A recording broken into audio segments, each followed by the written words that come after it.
Você acha que o cavalo, em relação a você, a Elisa, ao pai seu, a sua mãe, que eu vejo que estão sempre lá, você acha que o cavalo, ele uniu a família? Totalmente, Fernando. Totalmente. Você se vê hoje, você vê a sua família hoje sem o cavalo? Não, Fernando, eu vivo literalmente uma vida que eu sempre sonhei.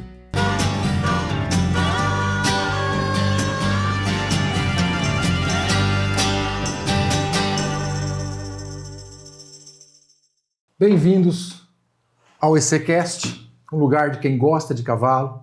Estava aqui tomando um cafezinho e esse café vai ficar muito mais gostoso porque nós estamos aqui para bater um papo sobre cavalo, no mundo do cavalo. Estou aqui com o meu amigo, doutor médico veterinário Lucas Comino. Mas espera um pouquinho, antes da gente começar esse bate-papo, deixa eu me apresentar. Meu nome é Fernando Corradi, proprietário da Escola do Cavalo, treinador, professor de equitação. E nós criamos esse podcast para que a gente traga informação legal do cavalo para quem gosta de cavalo. Então você já se inscreva no nosso canal, curta, compartilhe, que nós vamos cada vez crescer mais e nós vamos mais agregar coisas legais aí nesse podcast. Estou aqui com meu amigo, Lucas Comino, seja bem-vindo. Muito obrigado, Fernando. Sem muita frescura, nós estamos tomando café aqui como se nós estivéssemos lá em casa, viu? Quem é Lucas Comino? Se apresenta para nós. Fernando, primeiramente, obrigado pelo convite, um lugar lindo desse aqui, e falar de umas coisas que eu mais gosto de falar. Sou casado com a Elis, pai da Alice e pai da Helena. Vivo do cavalo, exclusivamente do cavalo. Sou médico veterinário por formação, com especialidade em reprodução equina, onde que eu vivo hoje da reprodução equina, tá? O Quinha, eu não falei no começo, mas o Lucas Comino, o apelido dele é Quinha. Pode chamar de Quinha? Claro. Todo mundo conhece ele aí no meio do cavalo como Quinha. Você é médico veterinário. Médico veterinário. Com especialização em... reprodução equina. Mas me conta um pouquinho. Quando que o cavalo... Você tem quantos anos hoje, Quinha? 40. 40 anos. Quando que o cavalo entrou na vida do Lucas Comino? Fernando, eu falo assim, não fui eu que encontrei o cavalo, foi o cavalo que me encontrou. Né? A vida toda, meu pai tem propriedade rural.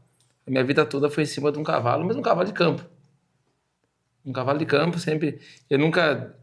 A minha família não tem a cultura western, né? De correr provas. Eu fui conhecer o quarto de milha já depois, né? Com uma certa idade. Mas a minha vida toda foi no campo. Foi praticamente criado na fazenda, desde que eu não me conheço por gente. Quando você fala cavalo de campo, o que a gente entende? O que é o cavalo de campo, Quinha? Cavalo de lida, cavalo do dia a dia da fazenda. Que trabalha para buscar o gado. Acordava cedo, derrava um cavalo, ia pro gado. E meus tios também têm fazenda, sempre onde que tinha que ajudar no gado, eu sempre ia. Então, assim, a minha vida toda foi em cima de um cavalo, Fernando. E aí, você foi crescendo, você já participava de prova, alguma coisa? Nunca, nem sabia de nada. Nunca, nada? Nada. Só via... Na nossa época, não era tão divulgado que nem era hoje, né? Então... tinha ali Presidente Prudente, que era muito forte, mas não chegava pra gente. O Criado de Oriente, onde não tem cultura do cavalo, né? Ali é realmente uma cultura de pecuária. Já tinha o Nelson Pineda, que já fazia os seus leilões, fazia suas exposições. Então, a gente era muito mais ligado no gado do que ligado no cavalo. E o cavalo a gente era apaixonado por montar. Enfim, mas agora de fazer prova, de competir, isso aí foi depois de já formado... E a veterinária? Eita. O cavalo entrou a vida toda na sua vida, mas não necessariamente você precisava ser veterinário. E quando que a veterinária surgiu na vida do doutor, hoje o doutor Lucas Comino? Fernando, meus pais não tinham deixado eu fazer veterinária. Eu já estava no terceiro colegial e eu não sabia direito o que ia fazer. Eu ia fazer o que um amigo meu ia fazer, fisioterapia, tinha pensado... Mas eu não sabia, porque meus pais não tinham deixado eu fazer veterinária. Um dia nós fomos na fazenda de um tio meu, tinha uma vaca parindo, e ela enroscou o bezerrinho. Foi eu e meu irmão lá, e conseguimos enroscar o bezerro, e minha mãe vendo aquilo, ficou quieta, conseguimos enroscar o bezerro, levantamos o bezerro, foi uma alegria total. E a minha mãe pegou, montou no carro e falou, viu, se vocês quiserem fazer veterinária, vocês podem fazer, porque vocês têm EDOM. Mas pera um pouquinho. Vocês, os dois? Acabei não falando. Acho que eu não faltou entendi um pouquinho. direito. Se vocês. Porque aí eu e meu irmão, nós somos veterinários. Nós entramos junto na faculdade e se formamos junto. Se formaram junto? Junto. Mesma turma? Na mesma turma, no mesmo ano. E na época nós estávamos também junto no terceiro colegial. Eu consegui alcançar meu irmão no colégio, aí nós fizemos o segundo, terceiro colegial, tudo na mesma sala, entramos para a faculdade junto e formamos junto. Então minha mãe tem 2 filhos veterinários da mesma época. Aí vocês fizeram a faculdade, e aí? Aí a faculdade toda minha, Fernando, foi ligada para bovino. Para bovino? Toda a faculdade, eu fiz todos os cursos que eu posso imaginar. Eu sempre, muito no quintal do seu Nelson Pineda ali, orientado. Corte ou leite? Aqui? Corte. Mas também participei de bastante projetos de leite na faculdade. Na época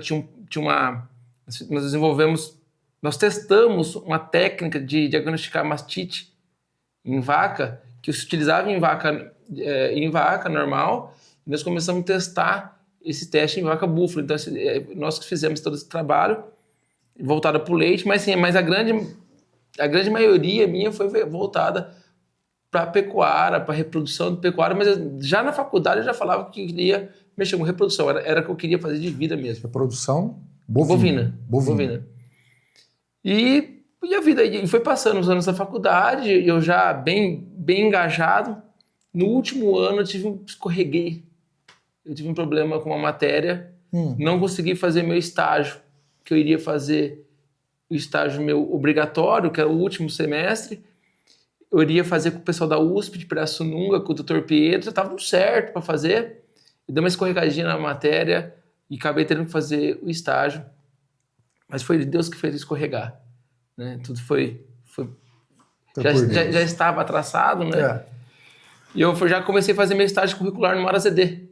Já tinha feito meu estágio já de um mês, um período desses semestres de férias que nós tínhamos, e o curricular meu fui fazer no AZD junto com o Fernando Costa, lá do Colina Real, que ele era... Isso foi em que ano? 2006.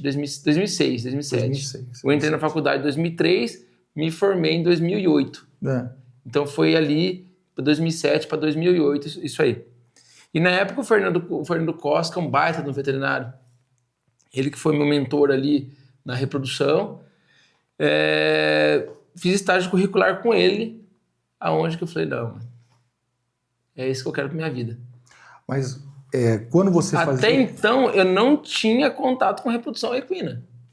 Mas naquela época, você já pensava em mexer com reprodução equina? Eu ia mexer com reprodução bovina. Tá, não. Mas você entrou no ZD. Eu entrei no ZD para fazer estágio. E você ali despertou a reprodução equina? E ali eu despertei a reprodução equina. Eu me apaixonei por ela. E eu falei, é isso que eu quero fazer da minha vida. Quanto tempo de estágio você fez por lá? 6 meses. 6 meses. E já saindo ali do meu estágio curricular, entrou na minha vida a Priscila Marçal. Quem que é? A Priscila Marçal, ela é uma veterinária, ela fazia faculdade também na época, uma criadora de cavalo, ela é da Bahia, e ela tinha um aras em Marília. Sim. Ela veio fazer faculdade em Marília, e os animais dela ficavam em outros ranchos, ela acabou comprando um aras aqui em Marília para ficar mais fácil para ela não precisar ficar viajando para treinar. Sim. Então ela veio fazer faculdade, no período da faculdade, ela ficou num aras. E ela me falou, Lucas, eu tô precisando de um veterinário para acompanhar as éguas, porque eu tenho o Gustavo, que é um veterinário de Botucatu, que vem coletar os embriões. Precisa de um veterinário não com tanta experiência. Aí Deus colocou ela, eu falei, Priscila, tô aqui. Fiz uma entrevista lá. Aí já, ainda não formado praticamente, eu comecei já a trabalhar com a Priscila Marçal. Acabei meu estágio curricular, nem tinha feito formatura, já comecei com a Priscila. Pera um pouquinho, vamos voltar lá atrás um pouco. Sua mãe topou você ser veterinário. Sim. Você e seu irmão. Minha mãe, meu pai. Só que ela imaginava que você ia mexer com cavalo? Nunca. A minha mãe sempre me apoiou em tudo na faculdade, né? Na verdade, a minha mãe ela foi muito firme com a gente. Sempre, quando criança, hoje eu agradeço. Eu falo assim, os homens que nós somos, foi a educação que minha mãe deu. Minha mãe era daquela, Fernando, que Chegava em casa, filho dela assistindo televisão, ela chegava, desligava, vai caçar alguma coisa pra fazer. Minha mãe mandava todo mundo ler um livro por semana, que ela tomava isso aí no final da semana. Minha mãe era bem severa. Então, ela sempre, desde criança, colocou a gente na linha. E quando eu fui fazer faculdade, quando ela aceitou fazer faculdade, ela nunca permitiu que nós ficássemos umas férias em casa. Nenhuma. Desde que eu me formei até hoje, nós nunca mais tiramos férias prolongadas. Claro que hoje a gente sai com a família, tira uma semana. Mas ficar 30 dias da faculdade, não. Minha mãe sempre obrigou a gente fazer os estágios. Mas ela não sabia o que ia mexer com cavalo. E você fazia ideia, quando você resolveu mexer com cavalo, você fazia ideia do mercado e do mundo do cavalo? Você já tinha essa concepção do que ele é hoje? O Fernando, o cavalo, ele foi, a gente, como todo setor agrícola, ou talvez até industrial, tem seus ciclos, né? Quando eu entrei para mexer com cavalo, foi em 2008, deu aquele boom do cavalo e estava tendo uma queda da pecuária. Então, quando eu comecei, de fato, eu comecei assim com o mercado bem aquecido, né? Talvez isso também é um problema quando você começa com ele aquecido, que logo ele cai e você não está preparado, maduro para essa queda, né? Ao contrário, quando você pega o mercado crescendo, você consegue crescer junto. Eu já lancei em 2008, foi naquela época da Brasitamun, aqueles bichos sendo vendidos absurdamente, o mercado extremamente aquecido, todo mundo entrando no cavalo. Então eu cheguei, peguei o Aras ED na época tinha importado seus garanhões, Top Firewater, Straight Firewater, Desktop Femme, o Reita Femme, lembra do Reita Femme? Então, assim, naquele período eu estava Você estava no boom. No boom do negócio, né? E aí foi maravilhoso. Foi maravilhoso. Com muita demanda de serviço, porém eu com baixa experiência. E aí, como que foi? Aí acontece que nem acontece com todo mundo, né? Eu sempre tentei agarrar muitas oportunidades, mas a gente, quando recém-formado, existe um período de maturação sua, profissionalmente falando. Existe um período de maturação. A gente, quando está em estágio, trabalhando com outro... Depois eu fui trabalhar com o Gustavo, de Botucatu. Ele, um cara maravilhoso, eu falo... É um cara que foi um anjo na minha vida. Ele era o veterinário da Priscila Marçal, que coletava os embriões. Então esse cara me preparou bastante, tecnicamente falando. Eu tinha muito boa vontade, mas faltava muita técnica para mim, faltava muito conhecimento para mim. E o Gustavo, ele foi me moldando, era um cara que já era PhD em reprodução, né? Tinha trabalhado várias estações de monta nos Estados Unidos, um cara com muita vivência, realmente. Hoje ele é professor, mas realmente ele com muita vivência a campo, e ele foi me preparando. O arroz com feijão, já sabia fazer um pouco, mas quando precisava sair um pouquinho ali, mudar o tempero, né, melhorar um pouco mais a técnica, eu ainda estava limitado. Então eu tive que passar esses 4 anos aí, maturando bastante. Esses 4 anos você trabalhava na Priscila? Na Priscila Marçal. Você falou. Na Priscila Marçal. E depois da Priscila? Depois da Priscila Marçal, eu fui para o Paraná. Foi no Paraná? Eu criei uma estratégia na minha cabeça, falei, eu preciso trabalhar longe, pegar algo maior, porém onde ninguém me conhece. Eu tinha na minha cabeça. Mas da onde veio? Onde veio essa ideia? Porque assim, eu queria... Na Priscila Marçal, a gente trabalhava com o número de éguas, mas eu queria algo maior. Você queria... Mais números de éguas para trabalhar, de mais desafio. Na Priscila a gente trabalhava só com os garanhões dela. Lá no Paraná não, era tudo um garanhão de fora. E lá você foi trabalhar para uma central? Não, fui trabalhar para uma área chamada Rancho Pais e Filhos, Dr. Marcos Cheverte. Aí foi muito legal. Lá realmente foi muito desafiador. Era uma região do Paraná que o clima era diferente daqui. As éguas se comportavam de um jeito diferente por questão de fotoperíodo, por questão de temperatura. E a logística era difícil do sêmen chegar. Sim. Então lá realmente eu aprendi a trabalhar com cavalo. E lá você ficou quanto tempo, Kim? Que é 1 ano. 1 ano? 1 ano. E de lá, qual foi o caminho? De lá eu voltei Eu voltei... E nesse período você não dava assistência no Aras aqui em São Paulo? Não. Você se desligou? Desliguei e fiquei residente nesse Aras do Marco Gevert e do lado do Rancho Pais e Filhos. Quando eu voltei para o estado de São Paulo, meu pai comprou a Santa Helena. Porque a Santa Helena não era, na época, quando a Santa Helena ela veio mais tarde. Meu pai tinha outras propriedades, mas a Santa Helena foi quando meu pai comprou. Sim. E quando o dia que eu fui ver a Santa Helena junto com minha família, eu olhei para aquele lugar e falei, aqui que eu quero construir minha vida. Eu falei certinho, aqui vou montar um laboratório, aqui vai ser o tronco de palpação, aqui vai ser isso, aqui vai ser aquilo. E meu pai ainda estava em negociação, e quando comprou, eu falei, é isso que eu quero para minha vida. E começou. Aí começou. Aí nesse começo que começou a central de reprodução. A central começou... Ou começou como centro de treinamento? Como que começou primeiro? Ali não, começou primeiro com reprodução. Nessa época você já laçava ou não? Na época eu já laçava. Nessa época eu já laçava já. Mas ela começou a... Fernando, na verdade, começou tudo meio junto. Começou meio junto ali. Eu já laçava, treinava em aras de colega, cavalo meu ficava em outros ranchos, o normal que você já conhece. E aí eu comecei a trabalhar com receptoras lá em casa e fazendo os embriões, transferindo esses embriões em casa. Espera um pouquinho, me fala outra coisa. Você só trabalhava com reprodução ou você atendia outras coisas? Fernando, fazia de tudo que precisava fazer. Clínica, reprodução, onde chamava... Você estava lá? Tava lá. E outra coisa, de repente um cachorro de algum amigo machucou, você também atendia ou não? Não, eu pedi para chamar o veterinário. Você não é veterinário? Eu pedi para chamar o veterinário. Até hoje, meus cachorros, quando ficam doentes... Você leva no veterinário? Eu levo veterinário. Eu não tenho vocação. Adoro cachorro, claro. Né? Tenho os meus. Mas cada um no seu quadrado. Cada um... Tem gente que entende muito mais que eu. Eu não posso colocar a mão e mexer com vida naquilo que eu não domino. Muito bem. Aí você chegou, seu pai comprou a Santa Helena, 2008. Fernando, 2010, por aí. Mais ou menos na época que eu montei a Escola do Cavalo. 2011, 2010. Foi. Mais ou menos começamos junto, então. E aí você montou ali pensando em central de reprodução? Eu já na faculdade, eu já falava que ia ter uma central. Na faculdade. Que era, na verdade, eu ia montar uma central de bovino, de receptores no Vigas, para pegar embriões bovinos. E eu falei, eu queria montar para mim uma central. É muito diferente. De repente, quem está em casa tá pensando assim, puxa vida, será que é tão diferente a reprodução de um cavalo e de um boi?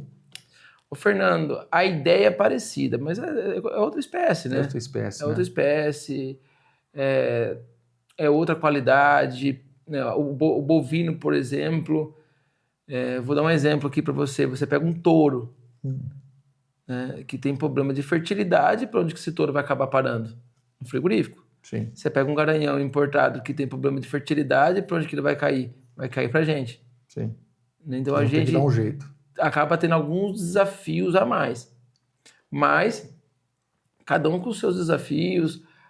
Bovino responde um pouco mais ao hormônio, ego responde menos aos hormônios.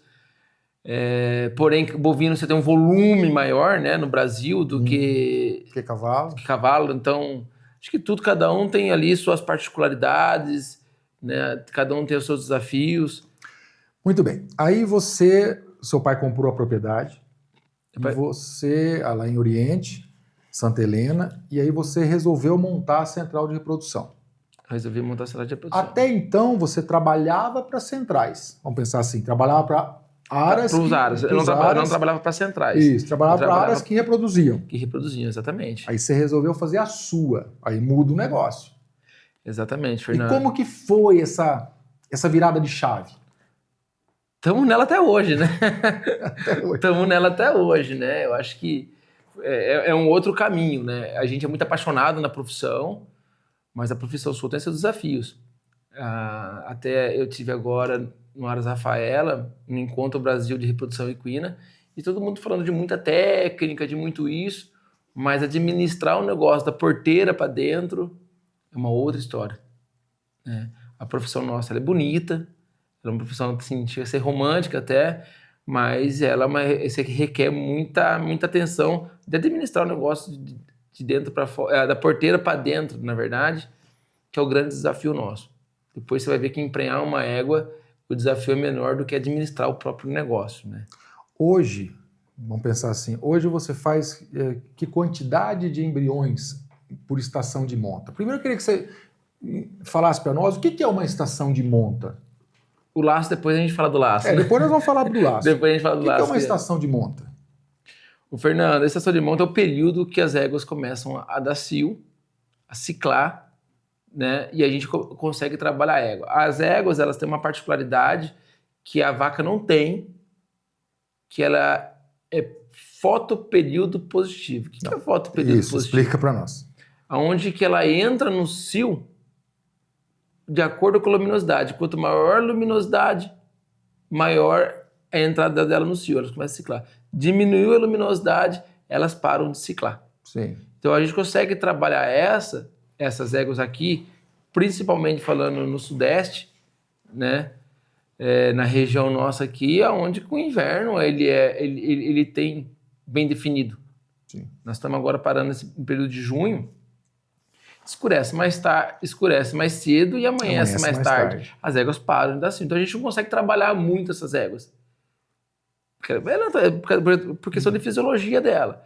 Então a estação de monta começa no período de maior luminosidade.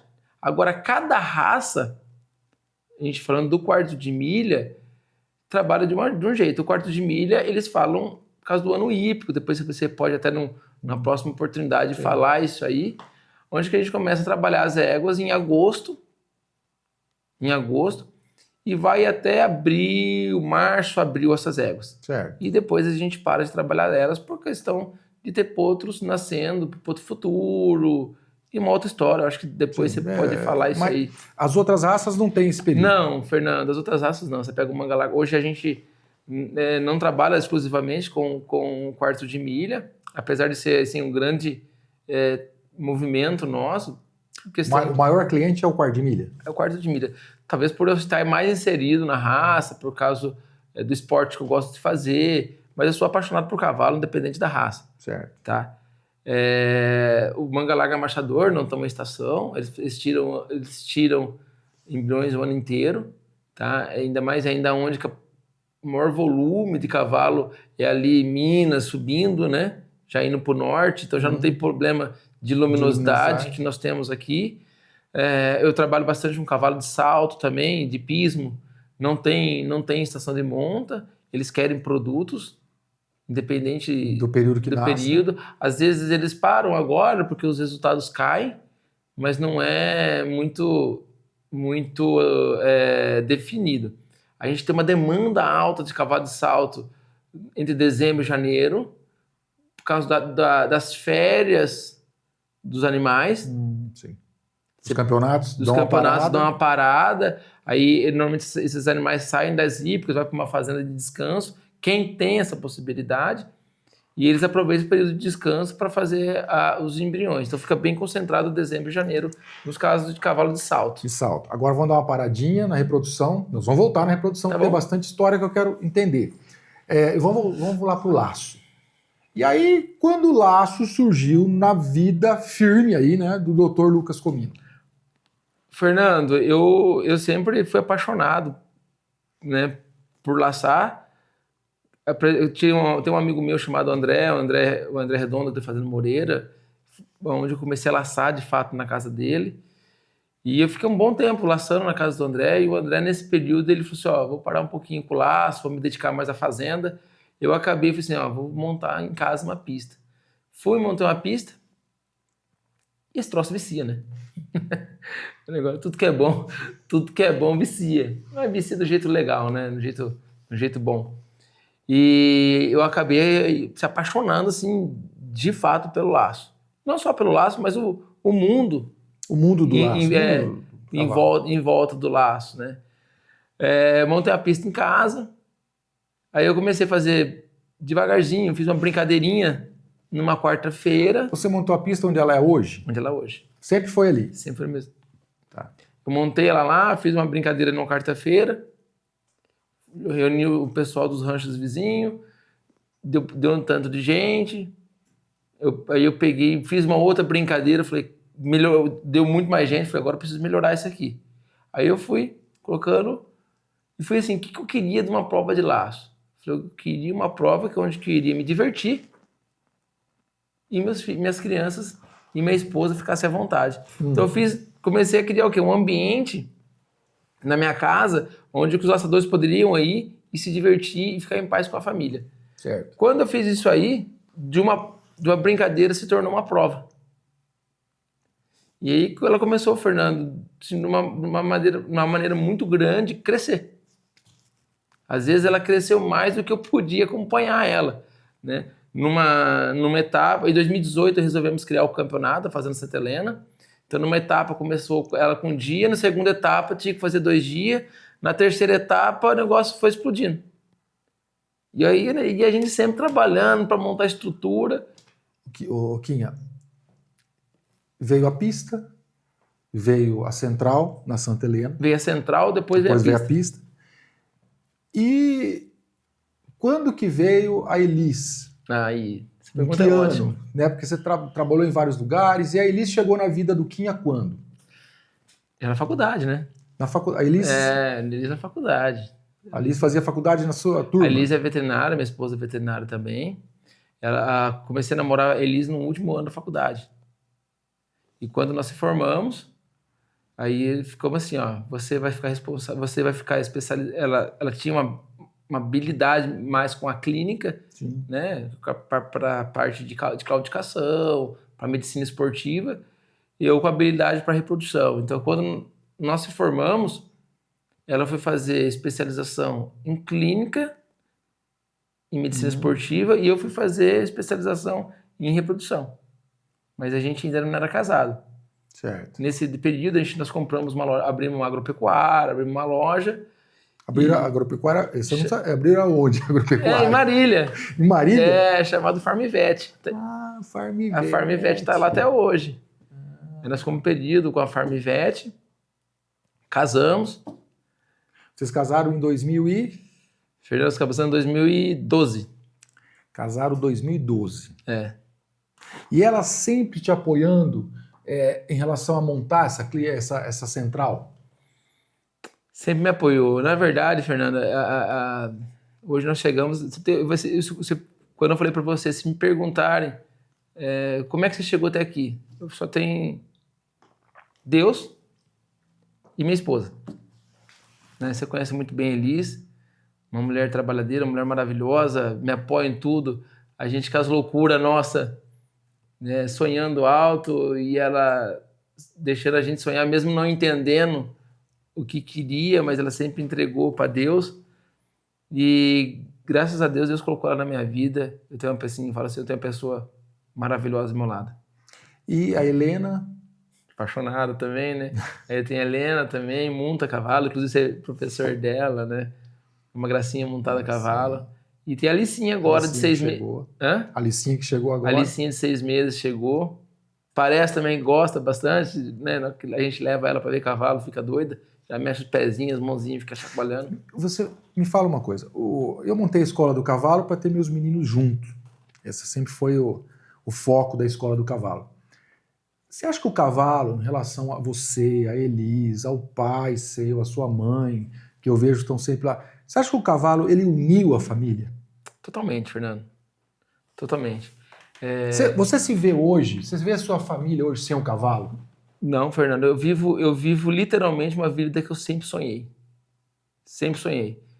Esquece a parte financeira, o dinheiro a gente ganha, perde, né? A gente tem as batalhas nossas aí, uma hora tá legal, uma hora dá uma escorregada, o mercado vira de ponta cabeça, mas isso não é culpa do cavalo. O cavalo, Deus criou ele por um único motivo, para unir família. Depois quiseram ganhar dinheiro com o cavalo, mas Deus trouxe o cavalo na sua essência, na sua natureza, para unir família. Tanto é que a gente vê o cavalo participando, as provas que tem em família, o que acontece quando um pai vê teu filho montar a cavalo, quando o pai vê o que o cavalo traz de benefício, falando depois de ecoterapia, de outras terapias, etc. e tal. né? E nesse mundo muito doido que está hoje, quem tem a oportunidade de estar com o cavalo vai entender como que o cavalo une uma família. O cavalo, ele fica ali, ó, hoje nós vamos lá no Aras escovar o cavalo. Hoje nós vamos lá no Aras dar um banho no cavalo. Então isso aí acaba sendo o que une a família, que tira as crianças do celular. Deixa eu te fazer uma pergunta. A gente sempre escutou que o cachorro é chamado o melhor amigo do homem. Mas para você, o que o cavalo é para o homem? O melhor amigo da família. Isso aí. Muito legal. O melhor amigo da família, sem dúvida, Fernando.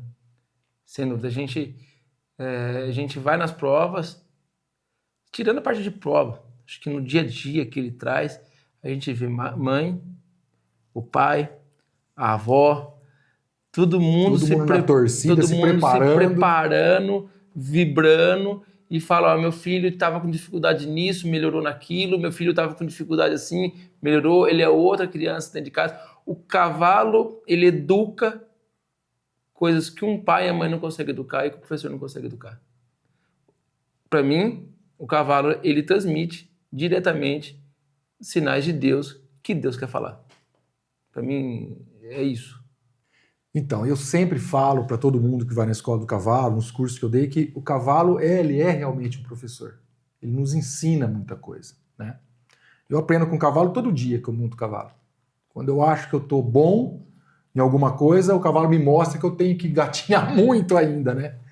E o cavalo só tem a agregar. Cavalo, na sua opinião, depois nós vamos voltar na reprodução, tá? Tem muita coisa para falar de reprodução ainda. Cavalo, na sua opinião, é custo ou é investimento? Investimento total. Tem coisas, Fernando, que custa e tem coisas que tem valor. Perfeito. Cavalos é uma das coisas que tem valor. Perfeito. Também acho. Sou dessa opinião também. Então, às vezes fala assim, por que toda vez eu aprendo com o meu cavalo? Porque o coração do cavalo não muda. Isso aí. O nosso muda toda hora. A gente muda, às vezes, um coração tem um problema durante o dia e o cavalo não, ele não mudou com você. Não mudou. Por mais que a gente faça com o cavalo, né? Tem vezes que a gente mete uma rosetada no cavalo, corrige, ele tá lá esperando a gente no dia. Impressionante. Né? E tá ali. Quantas vezes a gente vê relatos, vamos dizer uma coisa muito bonita, né? Que é a ecoterapia. Não é que tá na moda, isso não deveria ser moda nunca, né? Isso não pode acabar. A ecoterapia, onde a gente vê relatos de crianças que têm problemas, Fernando, de deglutição ou de mastigação, que deixa aí a terapia coloca uma cenourinha para o cavalo mastigar, a criança começa a salivar. Não, é mágico. É mágico, é mágico. É Deus mesmo. E você vê assim, até a própria anatomia do cavalo, aquele tamanho. Você pega uma criança de 25, 30 quilos montando e dominando um cavalo de 600 quilos. Numa velocidade gigante. Gigante. E é uma criancinha de 8 anos dominando um cavalo de 800 quilos. É muito legal. Muito bem. Agora vamos voltar lá na reprodução. O que você acha hoje, não só na reprodução, mas na sua profissão, qual foi o maior desafio que você teve até hoje na sua profissão? Quantos anos de formado? Fernando, eu estou aí caminhando para 15 anos de formado, né? 14 anos de formado. Nesses 15 anos, o que você considera a maior dificuldade? Fernando, o setor nosso, né, na verdade, o setor nosso, o veterinário ele é pouco valorizado no Brasil. Né? Se você pegar a média salarial dos veterinários, no modo geral, é muito desvalorizado. Né? Muito criador leva veterinário como despesa, mas não como investimento. Então, ele não gosta de investir muito naquilo que está dando retorno para ele, né? Mas o maior desafio, Fernando, a gente trabalha com hobby, né? A gente trabalha com hobby das pessoas, não é bicho de produção. Então, quando o mercado ele vira de ponta cabeça, o cavalo é o primeiro que é cortado na linha de cortar despesa dentro de uma casa. O cavalo é bem cotado a ser cortado para o cara cortar despesas. Ele dá suas despesas realmente, né, mensais, e então a nossa profissão ela fica assim bem no fiozinho da economia, como é que a economia está indo, tem vezes que dá uma rebolada, a gente Mas talvez não foi isso que você está perguntando. tirando um pouquinho a parte financeira do serviço realmente, teve uma grande dificuldade? Fernando, Que você falou, de repente... o amadurecimento nela o amadurecimento dentro da profissão é um negócio bem desafiador. É um negócio bem desafiador. Hoje, para gerar resultados, você ter bons resultados, não é de um dia para a noite. Então, você fala assim, Lucas, quais foram os seus desafios? Vários. Qual foi o pior? Qual foi o meu pior desafio? Você chegou uma hora e falou, puta vida, eu não vou conseguir. O investimento é muito alto. O investimento é muito alto para você montar uma central, o investimento para você comprar receptora. E precisa de mais? Já tá bom? Não, nós estamos com um projeto bem arrojado, né? Hoje nós estamos trabalhando aí com ICSI, que é uma explica ICSI, o que é o ICSI. ICSI é uma abreviação que tem em inglês, é uma técnica relativamente nova, né? Todas as técnicas de reprodução equina, tanto bovina, ela é nova, né? São coisas assim de 40, 50, 60 anos atrás. Não, são tudo muito recente, as técnicas. O que é mais comum é a transferência de embrião que a gente faz, né? Onde que a gente insemina uma égua, no caso ela recebe o nome de doadora, nós tiramos esse embrião do ventre dela, do útero dela, através de uma lavagem que a gente faz e coloca na barriga de aluguel. Certo, ok? Isso é a transferência de embrião. Você pegou o embrião e transferiu esse embrião. A ICSI, ela faz de que jeito? É feita uma aspiração no ovário da égua, onde a gente aspira o ovócito da égua, o óvulo dela, que é a parte feminina, é levado para o laboratório, é feita uma injeção de um espermatozoide dentro do óvulo e o embrião é feito em laboratório. Tá? Quais são as vantagens da ICSI? Da ICSI é imensas, né? Você pega cavalos que têm problema de fertilidade, você consegue reproduzir. Você consegue reproduzir porque você pega um espermatozoide e coloca. E faz esse embrião. Éguas velhas, e você tem você acelera muito o processo de melhoramento genético. Numa aspiração, você vai ter 8, 9 embriões, 5, 4, dependendo como foi o grau, enfim, outras coisas que é envolvido. E esses embriões normalmente são vitrificados, congelados, e fica à disposição da gente achar uma receptora, mas ela não pode ser uma receptora, tem que ser a receptora, com o útero maravilhoso, a gente desvitrifica e coloca dentro da receptora. Então não é qualquer central de reprodução que vai estar fazendo esse Não. ICSI, Hoje nós temos parceria com laboratórios que mandam esses embriões para a gente, ou os proprietários têm esses embriões vitrificados que mandam. Então eu trabalho com as duas formas, atendendo um laboratório chamado in vitro, tá? Mas também tem outros laboratórios que mandam esses embriões. Eu também tenho proprietários que têm esses embriões congelados, vitrificados, que mandam para mim, eu vou desvitrifico e transfiro esses embriões. Isso aí requer um número grande de receptora. Ah, perfeito.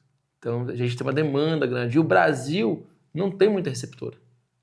O Brasil tem uma tropa muito grande, não tem receptora? Não tem, nós não temos. Quais são as fazendas que tem tropas grandes para você comprar receptora? São poucas. Você vai pegar na nossa região, a gente tem uma dificuldade grande em achar éguas grandes. Porque também não é qualquer égua, né? Não é qualquer égua. Para essa receptora, tem que ser éguas novas, normalmente de 4 a 10 anos de idade, éguas grandes, cabresteadas, dóceis.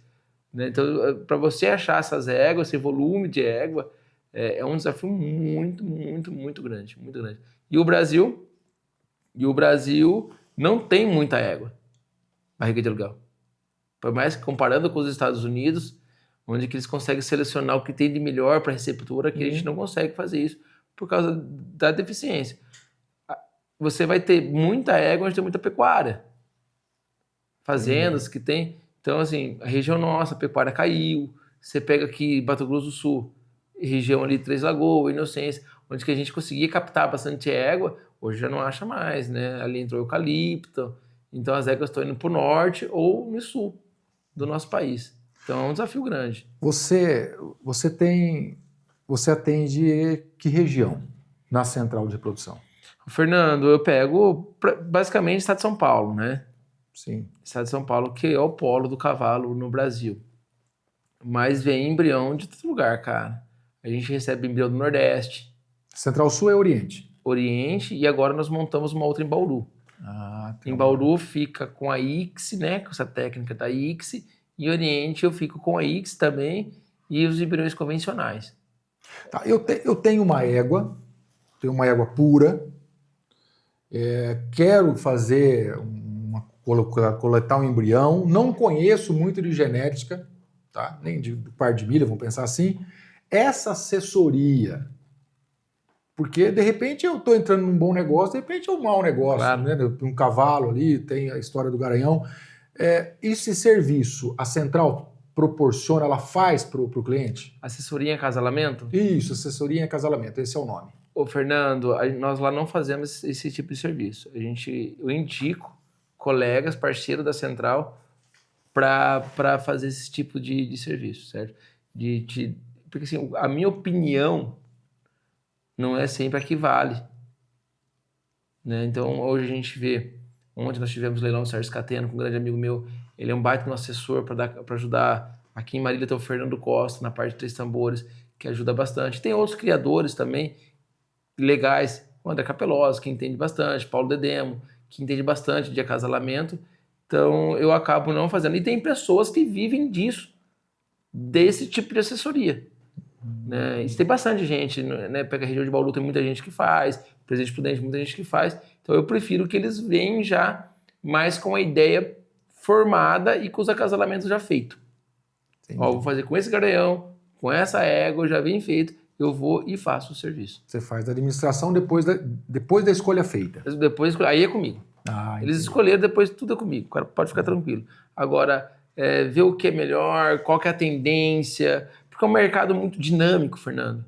Hoje um garanhão que está utilizando, você tem que acompanhar os filhos que estão nascendo, como é que está indo. Tem garanhão que o filho não vai bem, mas os netos vão bem. Sim. Tem isso também. Aí eu prefiro que contrate outra empresa para fazer isso aí, contrate outro profissional para fazer. Eu te perguntei da dificuldade de uma central, da sua profissão como veterinário. Maior alegria como veterinário? É ver um potro que eu fiz ganhando potro futuro. Já aconteceu isso? Já aconteceu. Ah, é? É uma alegria gigante. Né? Você lembrar do dia que você inseminou uma égua, lembrar do dia que esse embrião veio, que fecundou, nasceu, foi criado, depois ganhar uma prova nacional, um congresso, de repente aí, eu não sei, mas o veterinário que fez um recordista mundial passou pela sua mão, é uma alegria violenta, né? Muito legal, né? E lidar todos os dias, né? E lidar todos os dias ali com o cavalo, com a reprodução, é muito legal. Agora vamos voltar um pouquinho. Vamos lá. Nós demos uma parada no Quinha Laçador. Voltando para lá de novo. Dá para conciliar laçar e ser veterinário? Dá. Laço não é minha profissão, né, Fernando? Entendi. Sou apaixonado. Tem gente que vai trabalhar e vai jogar tênis no final da tarde. Sim. Eu não jogo tênis, eu gosto de laçar. Já ganhou alguma coisa laçando? Já, mas perdi muito também. Você laça comprido que você laça? Não, laço de rope. Cabeça ou pé? Cabeça, Fernando. Por que não laça pé? Já tentou laçar o pé? É mais difícil? Já tentei. Não, eu tenho, né? Tive treinador muito tempo em casa.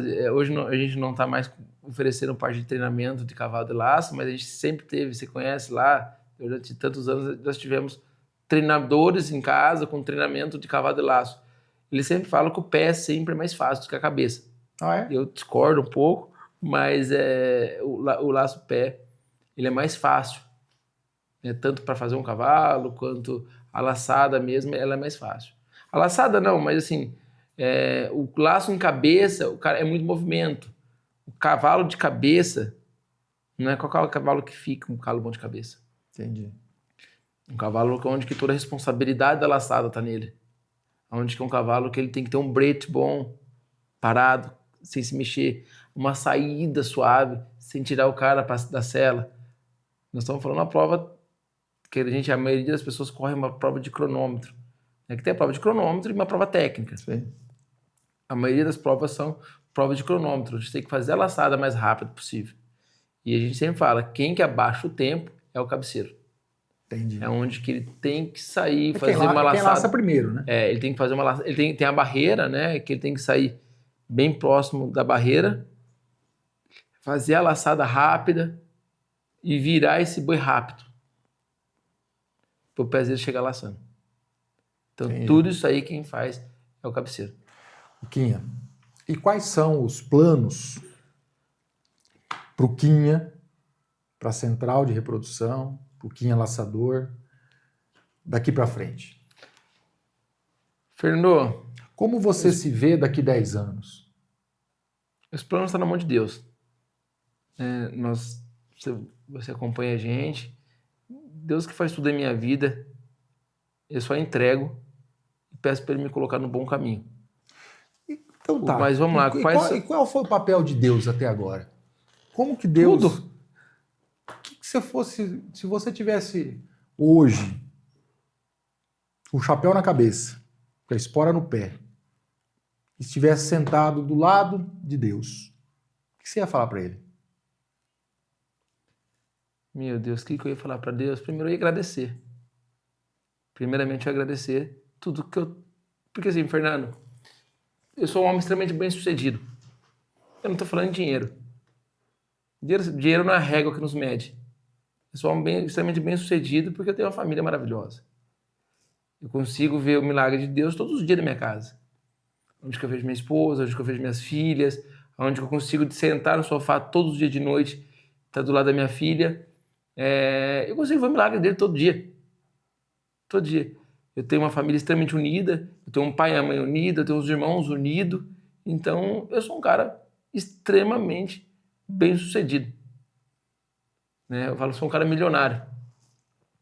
Eu levo todos os dias minha filha para a escola, eu busco ela da escola todos os dias. Consigo acompanhar o crescimento dela, do lado da minha esposa todos os dias. Não preciso mais viajar tanto que nem eu viajava. Hoje eu consigo ver minha filha crescendo, minha esposa todos os dias. Eu iria agradecer. E falar para ele, deixa do jeito que tá. Que tá bom. Que tá bom demais. Né? E os planos pertencem a Deus, Fernando. A gente está aí num projeto muito arrojado, né? Questão de receptora, bastante volume de serviço. Cresceu, né, Fernando? Cresceu, estamos mais preparados para o mercado, estamos mais maduros para o mercado. Então, acho que Deus está reservando muita coisa boa por aí. Quinha, em relação ao cara que está lá, vendo você falar, morre de vontade de mexer com cavalo, ou o profissional, o veterinário que está na faculdade, que conselho você ia dar para esse cara, meu? Acho que são dois conselhos diferentes, né? Acho que são dois conselhos diferentes. O cara que está na veterinária, eu ia falar para ele estudar bastante. Faça muito estágio. O estágio é importante, né? Estude bastante. Chegue mais cedo que os outros, sai mais tarde que os outros. Não tenha dor do corpo. Não tenha dor do corpo. Vive mais uma realidade. E não mentir na profissão, né? Ser muito sincero com o cliente, ser muito transparente com o cliente, não enganar cliente, né? Sim, sim, não, não. Deu, não deu. Se não deu, vai ter que dar por causa disso.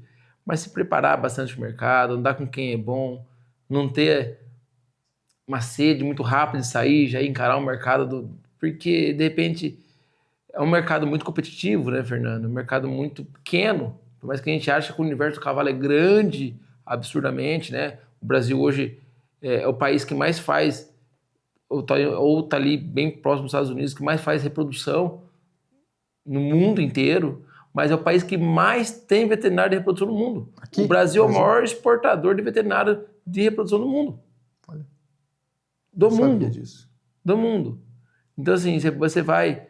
Na França tem pouquíssimos veterinários que trabalham, na Itália, muito cavalo de salto, na Arábia Saudita, quantos amigos nossos estão na Arábia Saudita trabalhando, no Catar, trabalhando com reprodução, porque lá não tem veterinário. Então, assim, quando sai para o mercado, sair um pouco mais preparado, né? Estudar bastante, fazer especialização, acompanhar quem já está mais tempo no mercado.